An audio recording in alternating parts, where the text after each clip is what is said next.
আল্লাহ আমাদের সতর্ক করেছেন, কারণ এই পাপ সমাজকে ধ্বংস করে দেয়, পরিবার ভেঙে যায়, রোগ বালাই বাড়ে এবং আল্লাহর গজব নেমে আসে। রাসূল সাল্লাল্লাহু আলাইহি ওয়াসাল্লাম এর একটি ভয়ঙ্কর হাদিস যা তাকে নাড়িয়ে দিল। রাসূলুল্লাহ সাল্লাল্লাহু আলাইহি ওয়াসাল্লাম বলেছেন, আমি স্বপ্নে দেখলাম একদল মানুষকে একটি বিশাল চুলার মধ্যে রাখা হয়েছে।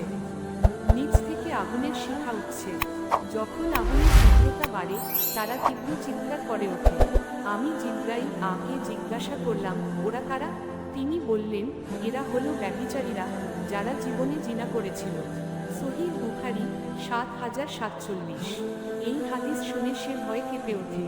সে উপলব্ধি করে এই গুনাহের কারণে আল্লাহর আযাব কত ভয়ঙ্কর হতে পারে। আসসালামু আলাইকুম ওয়া রাহমাতুল্লাহ ওয়া বারাকাতুহু। অন্ধকার পথ থেকে আল্লাহর পথে ফিরে আসা এক গুনাহগারের ভয়ঙ্কর পরিণতি। গুনার গভীর অন্ধকারে ডুবে থাকা এক যুবক। আরিফ ছিল একজন সুদর্শন ও বিলাসী জীবনযাপন করা যুবক। তার স্ত্রী ছিল ধার্মিক, বিনয়ী ও ভালোবাসার পাত্র। কিন্তু আরিফ ছিল এমন এক ব্যক্তি যে দুনিয়ার লোভ, বিলাসিতা ও হারাম সম্পর্কের মায় ডুবে গিয়েছিল। সে ভাবত, জীবন একটাই, মজা করে কাটাতে হবে। স্ত্রী তো ঘরেই আছে, কিন্তু বাইরের রঙিন দুনিয়াটা মিস করা যাবে না। প্রতিদিন অফিস শেষে সে কোনো না কোনো অজুহাতে বাহিরে বের হতো। প্রথমে বন্ধুবান্ধবদের সঙ্গে আড্ডা দিত, তারপর রাত গভীর হলে সে চলে যেত হোটেলে। বিভিন্ন নারীর সঙ্গে হারাম সম্পর্ক গড়ে তুলত। তার স্ত্রী সব জানলেও চুপ থাকত, কাঁদত, দোয়া করত যেন আল্লাহ তাকে হেদায়াত দেন।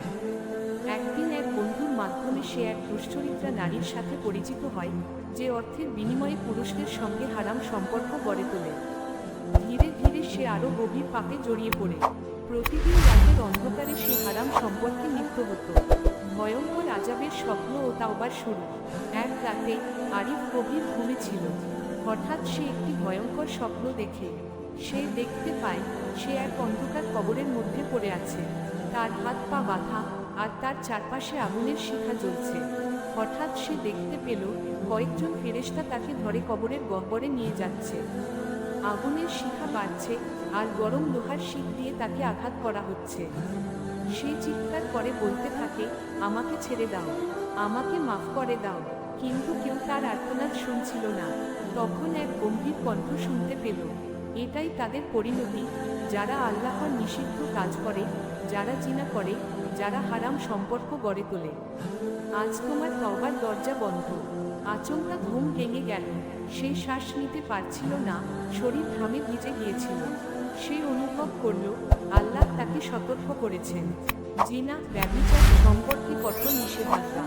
আল কুরআন। ওয়ালা তাকরাবুজ জিনা ইন্নাহু কানা ফাহিশাতান ওয়া সাআ সাবিলা। অনুবাদ, আর তোমরা ব্যভিচারের নিকটেও যেও না, নিশ্চয়ই এটি অশ্লীল কাজ এবং খুবই নিকৃষ্ট পথ। সূরা আল ইসরা ৩২। বর্ণনা, আল্লাহ সুবহানাহু ওয়া তাআলা স্পষ্টভাবে বলেছেন, শুধু জিনাই নয়, জিনার ধারের কাছেও যাওয়া যাবে না। অর্থাৎ এমন কোনো কাজ করা যাবে না যা মানুষকে এই পাপের দিকে ধাবিত করে। হারাম সম্পর্ক, অনৈতিক ছবি দেখা, মিউজিক বা অশ্লীলতার দিকে ঝুঁকে পড়া, এসবই মানুষকে জিনার পথে নিয়ে যেতে পারে। আল্লাহ আমাদের সতর্ক করেছেন, কারণ এই পাপ সমাজকে ধ্বংস করে দেয়, পরিবার ভেঙে যায়, রোগ বালাই বাড়ে এবং আল্লাহর গজব নেমে আসে। রাসূল সাল্লাল্লাহু আলাইহি ওয়াসাল্লাম এর একটি ভয়ঙ্কর হাদিস যা তাকে নাড়িয়ে দিল। রাসূলুল্লাহ সাল্লাল্লাহু আলাইহি ওয়াসাল্লাম বলেছেন, আমি স্বপ্নে দেখলাম একদল মানুষকে একটি বিশাল চুলার মধ্যে রাখা হয়েছে। নিচ থেকে আগুনের শিখা উঠছে। যখন আগুনের তীব্রতা বাড়ে, তারা তীব্র চিৎকার করে ওঠে। আমি জিবরাইল আকে জিজ্ঞাসা করলাম, ওরা কারা? তিনি বললেন, এরা হলো ব্যভিচারীরা, যারা জীবনে জিনা করেছিল।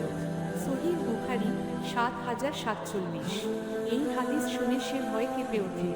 সে উপলব্ধি করে এই গুনাহের কারণে আল্লাহর আযাব কত ভয়ঙ্কর হতে পারে। তাওবার মাধ্যমে গুনাহ মাফের প্রতিশ্রুতি। আল কুরআন। কুল ইয়া ইবাদিয়াল্লাযিনা আসরাফু আলা আনফুসিহিম লা তাকনাতু মির রাহমাতিল্লাহ ইন্নাল্লাহা ইয়াগফিরুয যুনুবা জামিআ ইন্নাহু হুয়াল গফুরুর রহিম।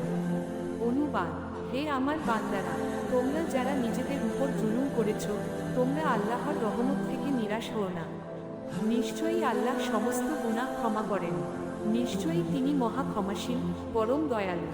সূরা আজ-জুমার 53। বর্ণনা। এ আয়াত আশার প্রতীক। যারা পাপ করে ফেলেছে তাদের জন্য এটি সুখবর। আল্লাহ বলছেন, যত বড় গুনাহই করা হোক না কেন, যদি বান্দা আন্তরিকভাবে তাওবা করে তাহলে আল্লাহ তাকে ক্ষমা করে দেবেন। তাওবার শর্ত: পাপ ছেড়ে দিতে হবে, আল্লাহর কাছে আন্তরিকভাবে ক্ষমা চাইতে হবে, ভবিষ্যতে আর কখনো সে পাপ না করার সংকল্প করতে হবে। যদি কেউ এই শর্ত পূরণ করে তবে আল্লাহ তাকে সম্পূর্ণ মাফ করে দেবেন, যেন সে কখনো গুনাহ করেনি। জিনার ভয়াবহ শাস্তির বর্ণনা। আল কুরআন। আযানিয়াতু ওয়াজানি ফাজলিদু কুল্লা ওয়াহিদিন মিনিমামনি আদা জালদা ওয়া লা তাকুসতুম বিহিমা রাফাতুন ফি দীনিল্লাহি ইন কুনতুম তুমিনুনা বিল্লাহি ওয়াল ইয়াউমিল আখির ওয়া ইয়াশহাদ আযাবাহুমা তারিফাতুম মিনাল মুমিনিন। অনুবাদ। ব্যভিচারিণী ও ব্যভিচারী, তাদের প্রত্যেককে 100 বেত্রাঘাত করো, আর আল্লাহর বিধান কার্যকর করতে গিয়ে তাদের প্রতি তোমাদের মনে দয়া আসবে না, যদি তোমরা আল্লাহ ও পরকালের প্রতি বিশ্বাসী হও। তাদের শাস্তি মুসলিমদের একটি দল প্রত্যক্ষ করবে। সূরা আন-নূর 2। বর্ণনা।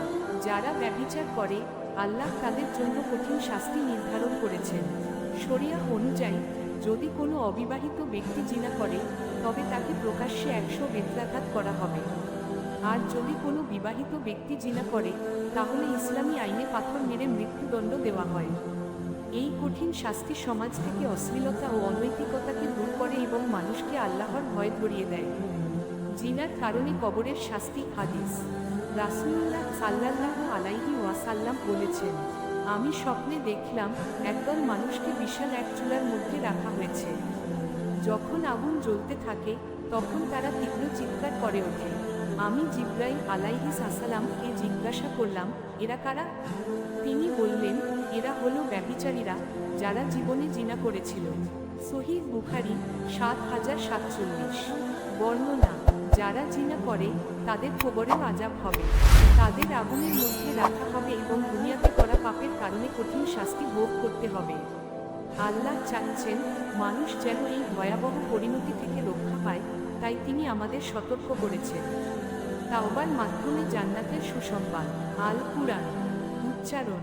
ইলা মান তাবা ওয়া আমালা ওয়া আমিলা আমালাম সালিহান ইউলাইকা ইউবাদদিলুল্লাহু সাইয়্যাতিহিম হাসানাত ওয়া কানাল্লাহু গফুরার রহিম। বাংলা অনুবাদ। তবে যারা তাওবা করে, ঈমান আনে ও সৎকর্ম করে, আল্লাহ তাদের গুনাহগুলোকে নেকিতে পরিণত করে দেবেন। নিশ্চয়ই আল্লাহ মহা ক্ষমাশীল, পরম দয়ালু। সূরা আল ফুরকান ৭০। বর্ণনা। যারা তাওবা করে আল্লাহ তাদের সব পাপকে নেকিতে রূপান্তর করে দেবেন। এটি আল্লাহর এক মহান দয়া, যা ব্যভিচারী সহ সব গুনাহগারদের জন্য জান্নাতের সুসংবাদ দেয়। জিনা ভয়ঙ্কর গুনাহ, যা আল্লাহর গজব ডেকে আনে। তাওবা করলে আল্লাহ সমস্ত গুনাহ মাফ করে দেন। যারা আল্লাহর পথে ফিরে আসে তাদের জন্য রয়েছে জান্নাতের সুসংবাদ। তাওবার মাধ্যমে নতুন জীবনের শুরু। সেই সাথে সাথে ওযু করে 2 রাকাত নামাজ পড়ে এবং আল্লাহর দরবারে কান্নাকাটি করে তাওবা করে।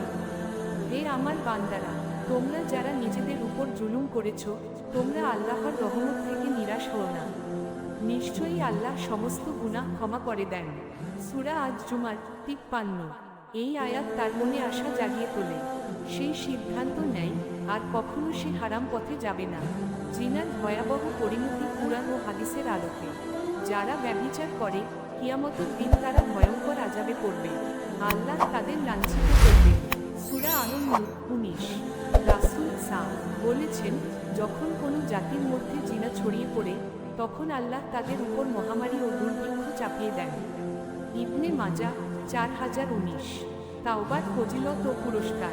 রাসূল বলেছেন, যে ব্যক্তি আন্তরিকভাবে তাওবা করে আল্লাহ তার সমস্ত গুনাহ মাফ করে দেন, যদিও তার গুনাহ সমুদ্রের ফেনার মতো হয়। তিরমিজি 3537। যে ব্যক্তি ব্যভিচার থেকে বিরত থাকে এবং আল্লাহর পথে ফিরে আসে তার জন্য রয়েছে জান্নাতের সুসংবাদ। সূরা আন-নূর 26। তাওবা করে নতুন জীবনের সূচনা। আরিফ সেই দিন থেকে আল্লাহর পথে ফিরে আসে। সে তার স্ত্রীকে ভালোবাসতে শুরু করে, 5 ওয়াক্ত নামাজ পড়ে, ইসলামী জীবনধারা অনুসরণ করে। তার স্ত্রী একদিন তাকে বলল, তুমি এখন আগের চেয়ে অনেক ভালো মানুষ হয়ে গেছো। সে মুচকি হেসে বলল, আল্লাহ আমাকে দ্বিতীয়বার জীবন দিয়েছেন, এখন আমি কেবল তার পথে চলব। গুরুত্বপূর্ণ বার্তা, জিনা হল ভয়ঙ্কর গুনাহ যা আল্লাহর আযাব ডেকে আনে। তাওবা করলে আল্লাহ সমস্ত গুনাহ মাফ করে দেন। যারা আল্লাহর পথে ফিরে আসে তাদের জন্য রয়েছে জান্নাতের সুসংবাদ। আপনার কি মনে হয় আল্লাহর পথে ফিরে আসা জীবনের সবচেয়ে বড় নিয়ামত? কমেন্টে জানান। আহ্বান, ভাই ও বোনেরা, আমরা যখন আল্লাহর কাছে তাওবা করি এবং তাকে ভয় করে চোখের পানি ফেলি, তখন আল্লাহ আমাদের মাফ করেন। এই গুরুত্বপূর্ণ বার্তাটি সবাইকে জানাতে ভিডিওটি শেয়ার করুন। মহানবী বার্তা চ্যানেলটি সাবস্ক্রাইব করুন, লাইক দিন এবং নোটিফিকেশন অন করে রাখুন যেন ইসলামিক জ্ঞান অর্জনে কোনো ভিডিও মিস না হয়। সত্যের বার্তা ছড়িয়ে দিন, নবীজির শিক্ষা অনুসরণ করুন।